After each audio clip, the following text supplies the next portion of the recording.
The morning my firm's biggest contract was announced in the Globe and Mail, I was standing in my glass-walled office on the 14th floor, holding a cup of coffee that had gone cold, reading my own name in print for the first time in my life. Selene Archer, lead architect. The Beaumont Cultural Center, $42 million. I read it twice, then I set down the cup, walked to the window and looked out at the Toronto skyline, at the cranes in the concrete and the gray November sky, and I thought, they're going to find out. Not my clients, not my colleagues, not the journalist who'd been calling my assistant all morning. My family. I want to be clear about something before I tell you what happened next. I'm not someone who holds grudges. I'm not someone who plots. I went 4 years without speaking to my parents and my brother, not because I wanted to punish them, but because every time I tried to keep a door open, someone on the other side walked through it with their shoes on and tracked mud across everything I'd built. Eventually you stop opening the door. You just build a different house. And I really had. My parents came to Canada from England in the late 90s. My dad worked in commercial insurance. My mum taught secondary school French until her knees gave out, and then she didn't work at all. Which was fine, they said, because my brother was going to take over my dad's book of business eventually, and there would be plenty of money. My brother was 11 years older than me. He was the one they'd planned for. I was, as my mum once said during an argument she later claimed to not remember, the surprise. I was good at school. Not in the way they wanted. Not hockey, not rugby, not the school council. I was good at math and I drew things. Floor plans, mostly. I'd sketch out rooms in the margins of my notebooks, figure out where the light would come in, how wide a hallway needed to be, for 2 people to pass each other without turning sideways. My maths teacher, in Griffin, pulled me aside after class and said, "Have you ever thought about architecture?" I hadn't, but I thought about it after that. I told my parents at dinner. My dad put down his fork. My mum looked at the ceiling. "Architecture school is 7 years," my dad said. 6, I said. "Undergraduate plus masters. And what does an architect make?" I didn't know then. I know now. But that wasn't really the question, was it? The question was, why are you making this complicated? My brother had gone into insurance straight out of high school. No university. No fuss. He was already licensed, already bringing in clients. The plan was simple. The plan did not include me spending 6 years at university to draw buildings. I applied anyway. I got into Ryerson. It's Toronto Metropolitan now, but it was Ryerson then. I got a partial scholarship. I worked at a coffee shop on Bloor Street 3 evenings a week and every Saturday. My parents did not come to my convocation. My mum said she had a migraine. My dad said he couldn't get the time off work, which I later found out was not true. My brother sent me a text that said congrats with a confetti emoji, and then didn't respond when I replied. I moved into a 1-bedroom in Leslieville. I ate a lot of rice and frozen vegetables. I worked at a small firm doing construction drawings for residential renovations, and I learned everything I could from anyone willing to teach me. After 3 years I moved to a mid-size firm downtown. After 2 more years I made associate. I was 31. I had $8,000 in a TFSA, a decent RRSP, and a lease on a 2-bedroom condo in the East End that I'd finally allowed myself because the raise made it possible. I called my mum to tell her about the promotion. She said, "That's nice, sweetheart. Actually, I'm glad you called. Your brother needs to talk to you." My brother. I'll call him what he was to me then, which was a stranger in the shape of someone I used to know, had been running my dad's insurance business for 6 years by that point. What I didn't know, what none of us talked about openly, was that he'd been running it badly. He had a gambling problem, not the kind people joke about, not a fantasy hockey league that got a little out of hand, the real kind, online sports betting, mostly. He'd burned through his own savings first, then a joint account he shared with my dad, then 2 lines of credit he'd taken out against the business, without telling anyone, and then, and this is the part that still makes my chest tight when I think about it, he'd liquidated the RESP my parents had set up for me when I was born, the Registered Education Savings Plan, the one they'd contributed to for 18 years, the one that had grown to just over $40,000 by the time I started school, the one they'd told me was gone because of market conditions. When I asked about it at 17, market conditions. He'd cashed it out. He'd told them what he'd done apparently, sometime in the last year, and they'd decided together, the 3 of them, that the solution was for me to help. My mum explained this on the phone. Not directly. She talked around it for 10 minutes, mentioned how hard things had been, mentioned how family sticks together, mentioned that my brother had really turned a corner, and just needed a bridge loan to get the business stable again. $60,000. She said it the way you'd say, "Could you pass the salt?" I said, "Mum, he stole my education money." She said, "That was a long time ago and he was struggling and we need to move forward." I said, "I'm not giving him $60,000. There was a pause, and then she said, and I have replayed this sentence more times than I can count. "You've always been selfish, Selene. You left this family, and you built your little life, and you never once thought about what that cost the rest of us." I didn't say anything. I hung up. That was the last conversation I had with any of them for 4 years. I'm not going to make the 4 years sound dramatic. It wasn't. It was quiet, mostly. It was going to Christmas at my friend's family's place in Kingston, and feeling grateful for the chaos of other people's traditions. It was therapy, twice a month, which my insurance covered and which I started going to, because I kept waking up at 3 in the morning, with my heart pounding, for no reason I could name. It was building things. A community health center in Scarborough, a library branch in Etobicoke, the kind of projects that aren't flashy but that people actually use, that change how a neighborhood feels on a Tuesday afternoon. And then the Beaumont. The Beaumont Cultural Center was a competition, a city-backed competition for a new arts and performance venue in Hamilton. The city was putting in $28 million. The rest was private fundraising. And they wanted an architect who could deliver something that didn't look like every other glass box that had gone up in the last decade. My firm submitted. I led the design. We won. The contract signing was on a Wednesday. The article in the Globe ran on Friday. I didn't answer. He called again. I didn't answer. He texted. Saw the news. Can we talk? Things have been really hard. I didn't respond. He texted again Monday. Again Tuesday.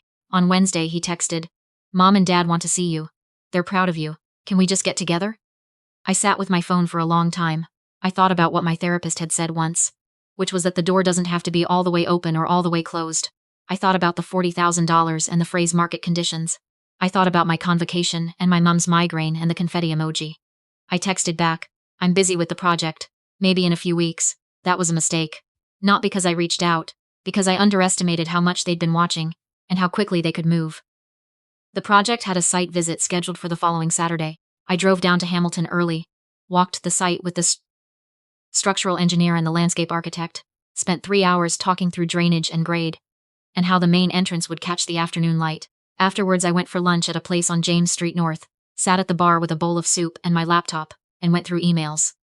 When I got back to my car there was a voicemail from an unknown number. I played it in the parking lot. Selene, it's your father, we're at your building. The front desk person let us into the lobby. We'd like to come up. Please call us back. I sat very still for a moment. Then I called my building's front desk. The concierge, to his credit, was apologetic. They'd told him they were family. They'd said it was an emergency. He'd let them wait in the lobby, not upstairs, but still. They were there. I drove back to Toronto. I want to describe what it was like to walk into that lobby and see them. My dad had aged more than 4 years should account for. He was thinner, and he was wearing a jacket I didn't recognize. Something too young for him, like he'd bought it to make an impression. My mum had her hands clasped in front of her the way she does when she's nervous. My brother was standing slightly behind them looking at his phone. My dad opened his arms. There she is. I stopped about 2 meters away. How did you know where I lived?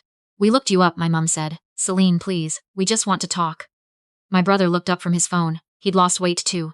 He had the look of someone who's been sleeping badly for a long time. Hey, he said. You look good. I said. You should have called first. We did call, my dad said. You called from a number I didn't have. If you'd called from your own phone I would have seen it. Which was true. I would have seen it and I wouldn't have answered. But that's a different point. We went to a coffee shop around the corner. Because I wasn't bringing them upstairs I ordered nothing. My mum ordered a tea and didn't drink it. My dad ordered a coffee and sugared it 3 times while he talked. He talked for a long time. He talked about family. About what it means to stick together. About how proud they were. Of what I'd accomplished. About how they'd always known I'd do well. Which was revisionist history of the most spectacular kind. He talked about my brother's recovery. Apparently he'd been through a program 8 months ago and was doing much better. Really committed this time. He talked about the business, how it was still technically viable but needed capital to stabilize, how the line of credit was at its limit, how the bank had been very difficult. Then he said, we're not asking for a gift, Selene. We want a loan. Family to family. 75,000, just to bridge us through to the spring. 75. It had gone up 15,000 in 4 years. I looked at my brother. Are you still gambling?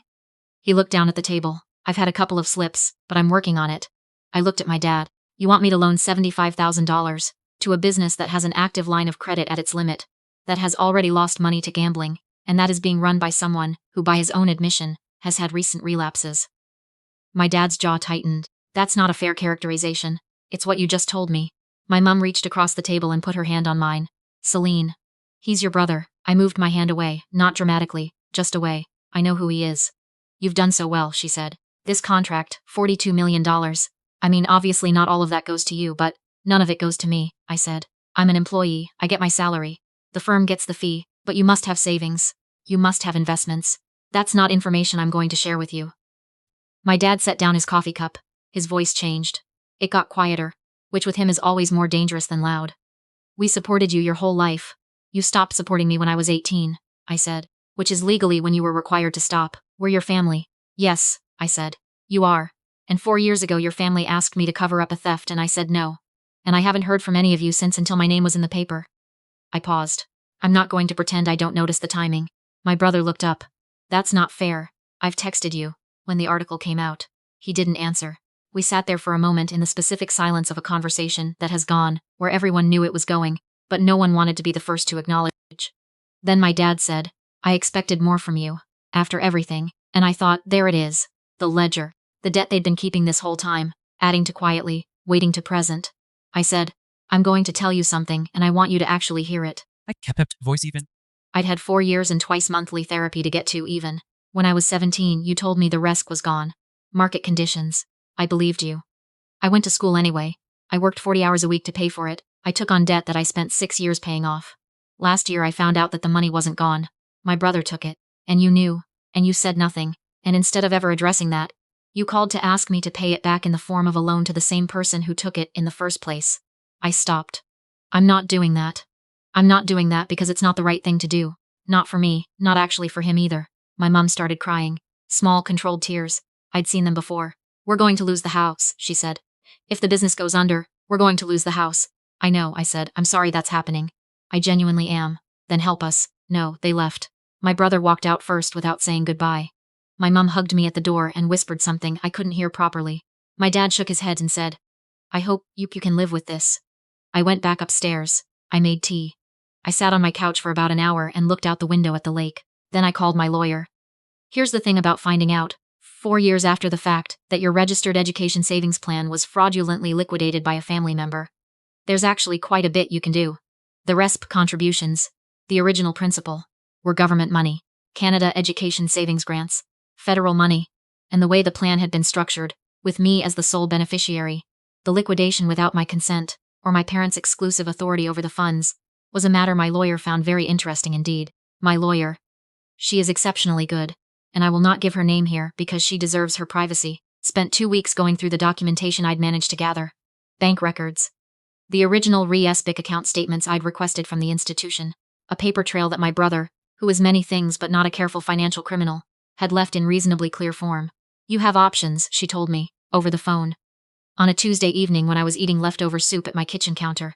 Tell me all of them, I said. We didn't pursue criminal charges. Ultimately. That's a long process, and the outcome is uncertain, and it would have consumed the next 2 years of my life at a time when I was trying to build something. What we did instead was cleaner and honestly more effective. My parents' house had a mortgage, but there was equity. My brother was listed as a co-signer on a line of credit attached to the business, one of the ones he'd taken out, without fully disclosing it. That line of credit had been issued by a smaller regional lender that had since been acquired, and the debt had been bundled and sold, through a legal mechanism. I will not pretend I fully understood at first, but that my lawyer walked me through, very carefully. It was possible to purchase that debt from the current holder. The amount outstanding was $63,000. I bought it for $48,000. After negotiation, I became my brother's creditor. My lawyer drafted the notice. We were required to inform him. He got the letter on a Thursday. He called me 14 times between 9 in the morning and noon. I answered on the 15th call. What did you do? He said. I bought the debt. You can't do that. I did do that. Selene. I want to be clear about the terms, I said. Standard repayment schedule. Interest at the rate the original lender was charging, which was not low. Your wages can be garnished if payments are missed. That's not a threat, it's just how debt collection works in Ontario. My lawyer can explain it to you. There was a very long silence. You're my sister, he said. I know, I said. And you stole $40,000 from me when I was 17 and told me it was market conditions. I paused. Make the payments. Don't miss them. That's all I'm asking. He hung up. My dad called an hour later. He didn't yell. I think he was past yelling, or maybe he understood on some level that it wouldn't help. He said very quietly, Why would you do this to us?